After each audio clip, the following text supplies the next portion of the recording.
আপনি যদি ক্ষমা করে দেন মানুষকে, আপনি সুখে থাকবেন, শান্তিতে থাকবেন। আমাদের হয় চলতি পথে আমাদের বন্ধুদের মধ্যে বা আমাদের প্রতিবেশীর সাথে বা আমার কলিগের সাথে বা আমাদের সমাজে অনেকের সাথে অনেকের নানা সময় এমন বিভেদ ঝগড়া এটা তৈরি হতে পারে, ফলে মনের মধ্যে ক্ষোভ, অশান্তি, ইভেন জেলাসিও আসতে পারে।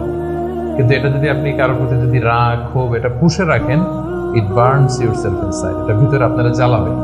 যারে হিংসা করতেছেন, যার ব্যাপারে ক্ষোভ রাখতেছেন, এর কোনো ক্ষতি হয় না। ক্ষতি হয় যে এই ক্ষোভটা লালন করে, এই রাগটা যে ছেড়ে ফেলতে পারে না হৃদয় থেকে, যে মন থেকে মানুষকে ক্ষমা করতে পারে না, সে কষ্ট পায়, অশান্তি নেমে আসে, দুঃখ নেমে আসে। আর যে সিম্পলি ক্ষমা করে দেয় সবাইকে, সে মানে সুখী একটা জীবনযাপন করতে পারে। এবং এটা জরিপেও, গবেষণাতেও দেখা গিয়েছে যে যে অন্যকে সহজে ক্ষমা করে দেয় সে হ্যাপি লাইফ লিড করে।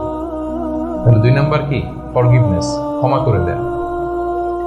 এটা আমরা রাসূল সাল্লাল্লাহু আলাইহি ওয়াসাল্লামের জীবনীতে যদি দেখি, রাসূল সাল্লাল্লাহু আলাইহি ওয়াসাল্লাম কি পরিমাণে যে ক্ষমা করেছেন, তো আপনারা নিজেরাও জানেন যে কত ঘটনা। ওনার পুরো জীবনীটাই তো ক্ষমা।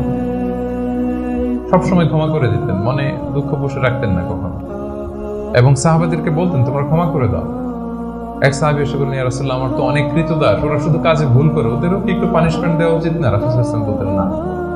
তো কি করবো? ক্ষমা করে দাও। কয়বার করবো? বলেন দিনে প্রতিদিন কমপক্ষে 70 বার। যতবার তুমি আল্লাহর কাছে ক্ষমা চাইবে ততবার ক্ষমা করবে। যতবার আল্লাহর কাছে ক্ষমা পেতে চাও ততবার ক্ষমা করবে। ফিলোসফিটা বুঝতে পারছেন? আমরা আল্লাহর কাছে ক্ষমা চাই, কিন্তু আমরা একে অপরের ক্ষমা করতে পারি না। আল্লাহ তাআলা বলেন যে তুমি ক্ষমা করো, আমি তোমারে ক্ষমা করে দেব। তুমি ক্ষমা করো তোমার ভাইদের, আমি তোমার ক্ষমার ব্যবস্থা করতেছি।